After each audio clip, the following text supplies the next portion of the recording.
Alright, so welcome back. Hope everybody's enjoying the content so far. I see subscriptions coming in, I getting more comments, so that is always a plus. So today, this is what we're gonna do. I worked last week, I rested yesterday, and now I'm gonna play. So we're gonna get right into it, jumping right back on the MR2. So today what I have planned is to get the axle seals replaced.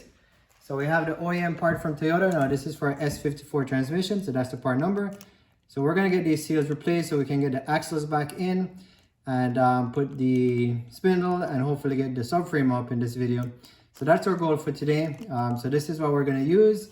I have this kit that I bought a couple years back. It's a seal driver kit. So I'm gonna use this to try to get the new axle seal back in place, and you'll see how I get it out. So that's what we're gonna work on now. There are obviously two sides. There's a driver's side and a passenger side.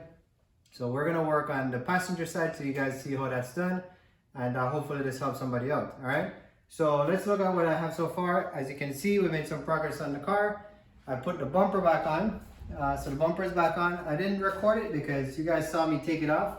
So it's pretty much reverse of putting it back on. So we had one bolt here, one here, one here on the inside of the trunk. You get to the two of them. On the inside of the fender, you get to this one. So you pop those back in. And essentially put the frame, metal frame back in with the pins. There's one up here, one at the bottom. And then down here, there are two bolts behind here. You just bolt those back on. So that's it for the bumper. Again, I think you guys have figured that out by now. And I left the kooky lights off because, yeah, they're kooky lights. So I want to put those on last because those are like gold these days. So I want to make sure nothing gets damaged in the process. So they're safely stored away until we get ready to probably drop this car, or I get too anxious and just want to see it back on the car. So that's all for now. In the meantime, let's head over to this side. This is what we got working on today. So we have the axles. So here are the axles, and I got these painted. So you'll probably see a little clip on me painting them. So again, they're nicely painted in the gunmetal finish. We got the subframe all nicely prepped. I got a new engine mount that I put there and painted everything. And then we had the spindle painted on this side. So this is everything for the basically on the right side of the vehicle, or passenger side, and then we got the subframe. All right. Now under the vehicle right here, I actually went ahead and cleaned up underneath here, so that's looking nice and fresh. So we got everything undercoated. It was undercoated already, but I wanted to look better than even what it was before. So there you see it looking nice and clean, nice and fresh, just the way I like to build the cars. All right. So now we're gonna jump right into getting this axle seal out and replaced, and show you guys how this is done. Alright, so I'm going to start by removing this right rear passenger coilover. You can do it with it in the vehicle, but I find it easier to just do it with everything out, and since it's loose, might as well just get it out. That way you don't run any problems with probably ripping like an axle boot when you try to put it in. So again, this was just loosely placed in, so I'm going to pull these off, get this out of the way so we can have more space, just kind of work freely, and like I said, work, rest, and play. So have some fun while we're playing here with this vehicle. So let me get these out, and then we come under here, and we just drop this coilover down, and then we're gonna head underneath and see what's going on with this axle seal. All right, so here we have the axle seal, and this one was not leaking, but I figure since I'm replacing everything here, might as well just change everything. So what I'm making note of is how deep this thing is inserted. So pretty much the seal is flush with the frame of the transmission. So when I get this out and put it back in, I gotta make sure the new seal, which I have right here, fits flush inside, so it goes all the way in. So it's kind of seems silly to talk about it, but it's important that you get this thing not too deep and not too far out. So important, we're going to get that. Now how am I going to get the seal out? So I have this tool I bought again a couple years back because I had to replace the transmission drive shaft seal on my Subaru. So I bought this tool. This is like a seal removal tool. So essentially you put it in here and you just kind of prime it and get it out, and just be careful you don't go too deep on the edge of the transmission so it doesn't score anything. So you just be careful with it. You can actually see, put it right here, and then we're just gonna pry and get this thing out. So that's what I'm gonna use to remove this. And then you saw the box I had up on the trunk of the car, which is the seal driver. So we're gonna use this guy, put a new seal in, and just kind of tap it in. I tried to push it in, but it's not gonna push in. So, because I did the other side already, I'm just doing this one for the purpose of showing you guys how this is done. But just watch along, you'll see the whole process. So now we're gonna go ahead and just get this axle seal taken out. All right, so I have the puller in place, and I'm doing this very slowly. I'm not gonna rush this thing here, so I'm just gonna put some pressure on this thing. Try to pry it out. And I wanna do it from all angles. So I'm moving it out slowly.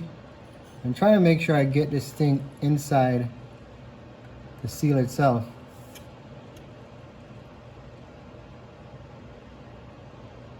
It's in there. So we're just gonna keep doing this until we get this sucker out without damaging anything.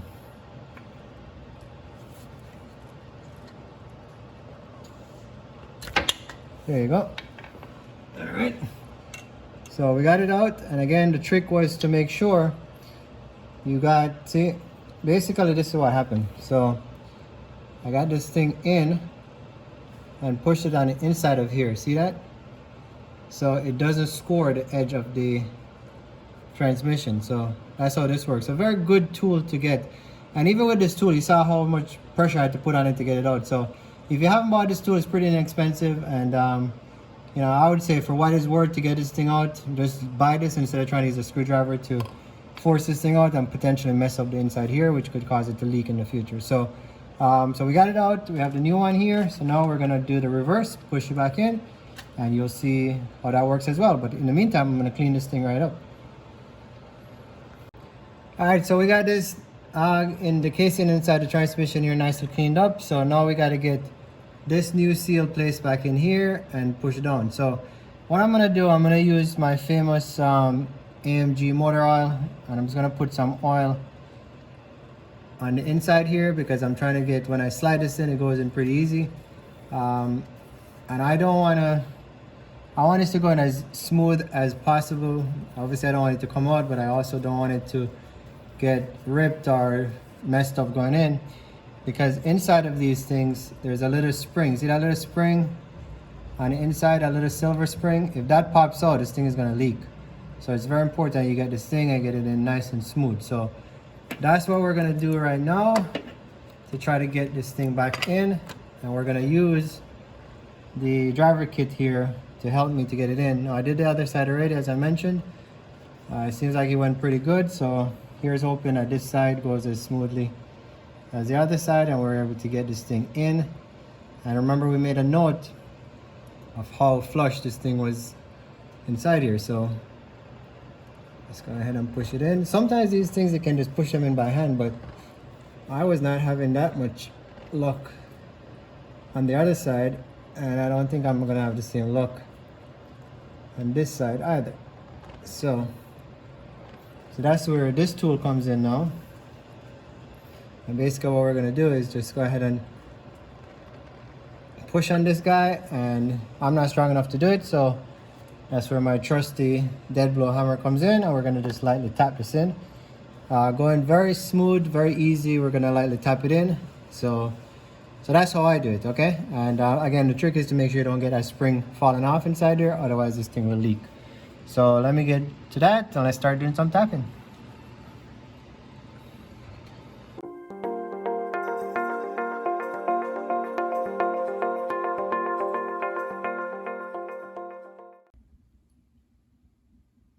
Next, I'm gonna start prepping this axle to go in, and I'm using my trusty AMG motor oil just to put some lubricant on the spline right here. So when I slide this into the transmission, it goes in going easier, or hopefully goes in easier. Now this is obviously my method. I don't know if there's a better way to do it, or I don't even think you need to. Honestly, you don't have to put any grease on it, but to me it just makes sense. So I'm just using common sense at this point. So here's the axle, again, freshened up. It's amazing what a little paint and some cleaning can do. So we got that done, the boots are looking good. And I'm using my trusty axle grease here, high temp grease. So I'm gonna put some on the ends of the spline that go into the spindle.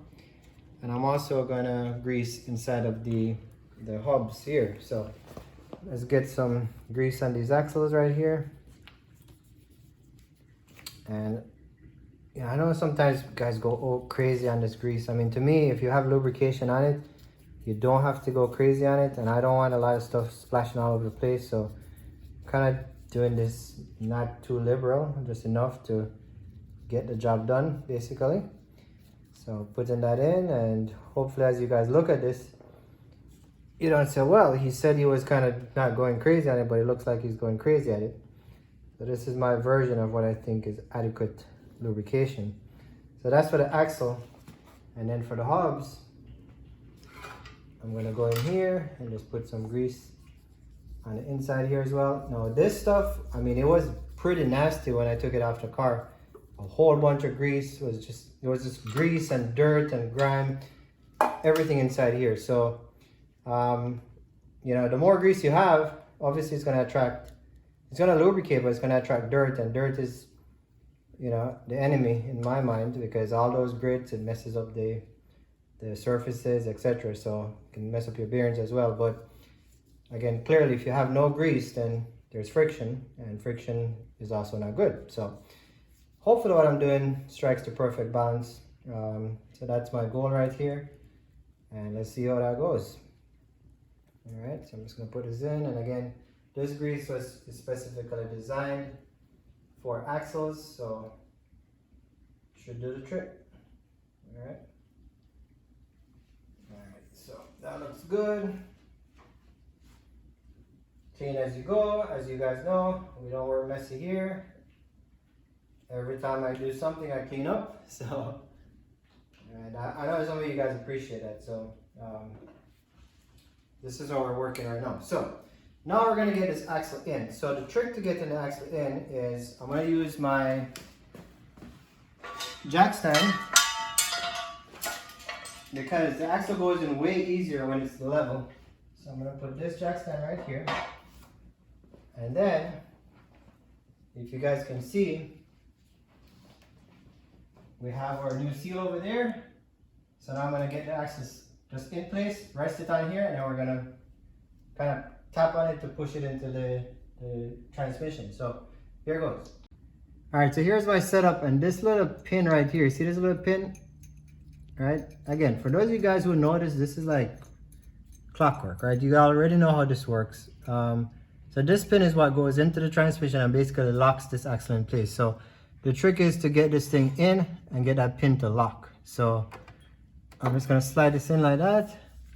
You'll see from my setup why I have this jack stand, because I'm trying to keep, make sure this light works good here. I'm trying to keep this axle straight, because sometimes when the axle is bent, like let's say, kind of give you an example. Let's say the axle is down like this and you're trying to force it in, it just doesn't go in well.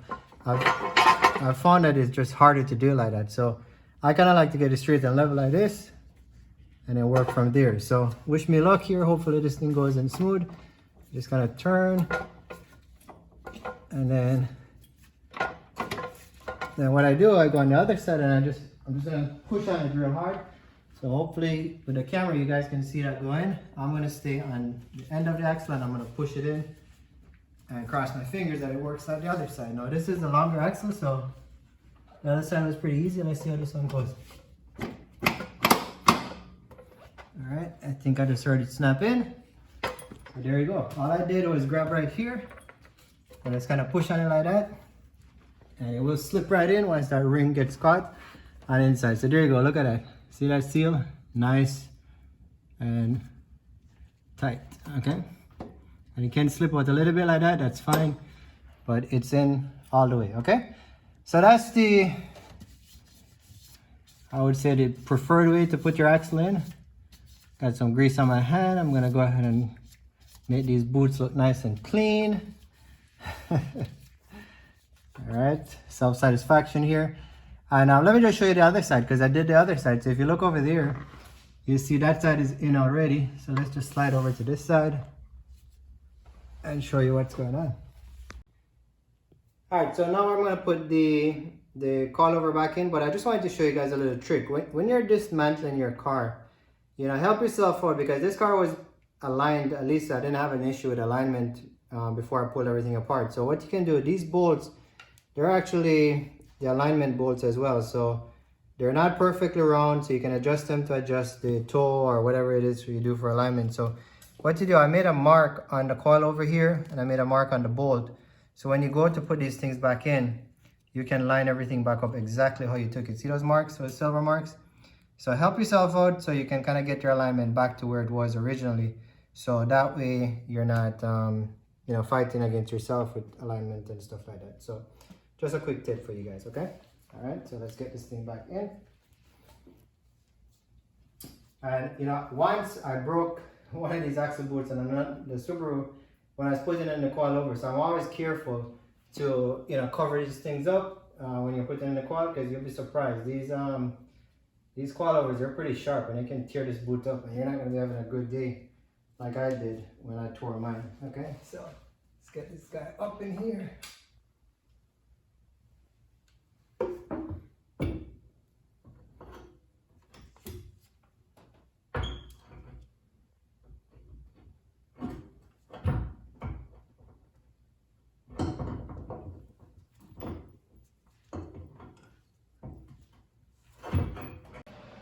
Alright, we got the coilover in, and let me tell you, man, it is hot in this garage.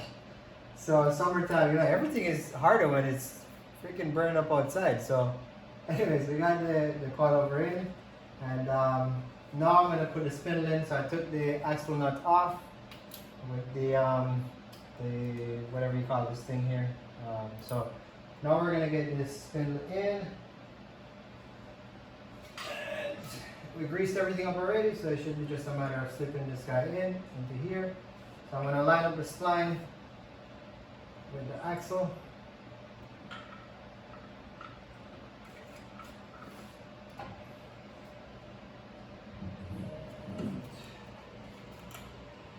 Slowly work my way up. Get this bolt.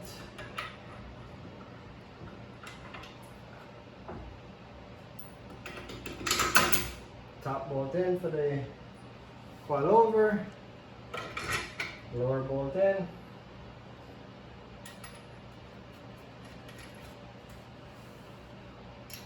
Alright, hopefully you guys can see what's going on here. Let me get some better light.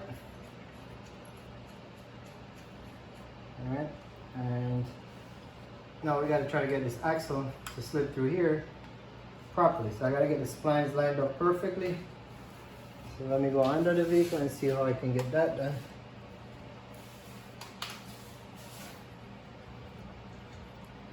Alright, there you go. Came out. And now we're just going to thread this nut on.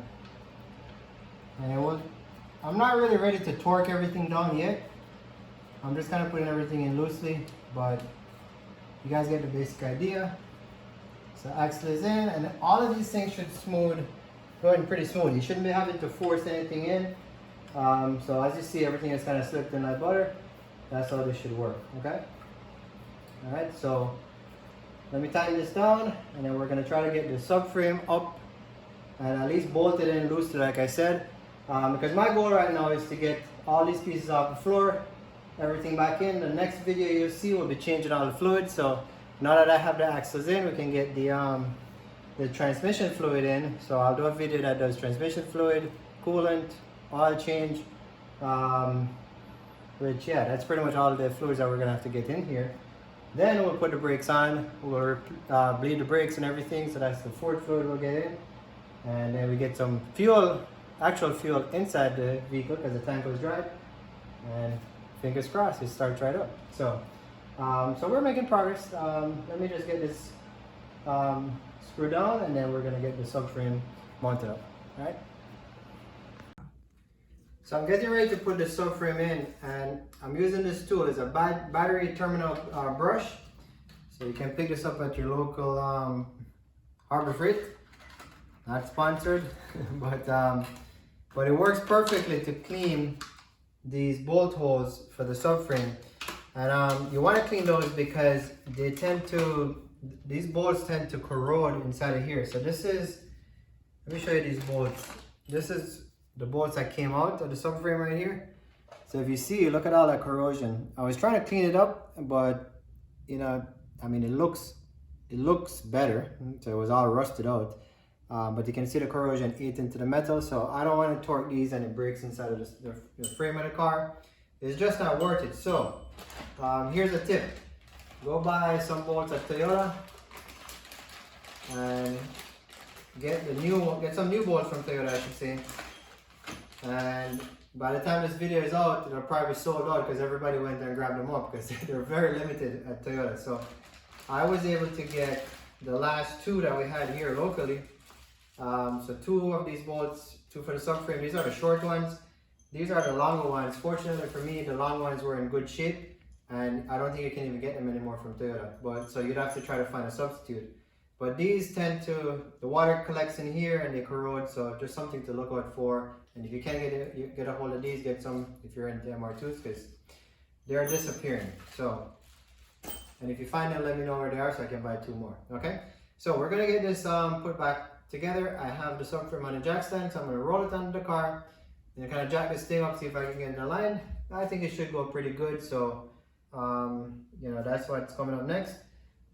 These bolts as well, I forgot to mention, these are all corroded. These are the 3 bolts that hold the engine mount from the bottom up, so the ones that go underneath here. Again, all 3 of these were fully corroded, so these I had to get these replaced, and these are readily available at Toyota.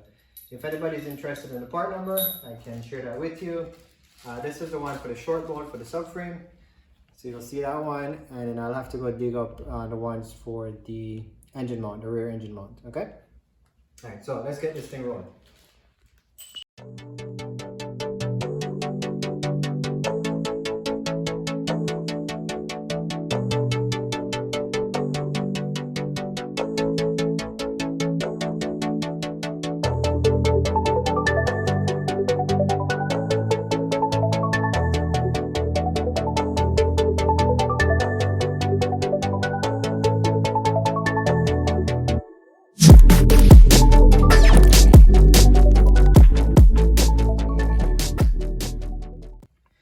Alright, so we finally got the subframe in, so here you go, it's all in.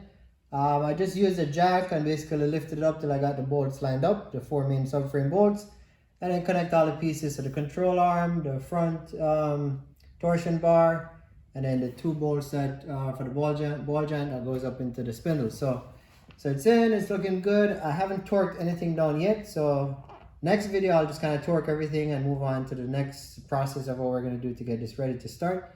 But here it is, looking good. So if you want to just check this out, see I got my new bolts from Toyota for my engine mount. So that's all bolted up here as well. So new engine mount in place. Everything is nicely painted and looking sharp. So I'm very pleased with how this turned out. So, you know, we're looking good. We're looking good. So keep on watching, keep on subscribing. You know, I appreciate everybody just tuning in and checking out this ride as we get it ready to fire up. So that's it for this weekend. So remember, what is it? Work, rest, and play. So this was our play for the day. So that's it. And then we're back to work tomorrow, and we'll see you next weekend on MR2 again. Have a great weekend.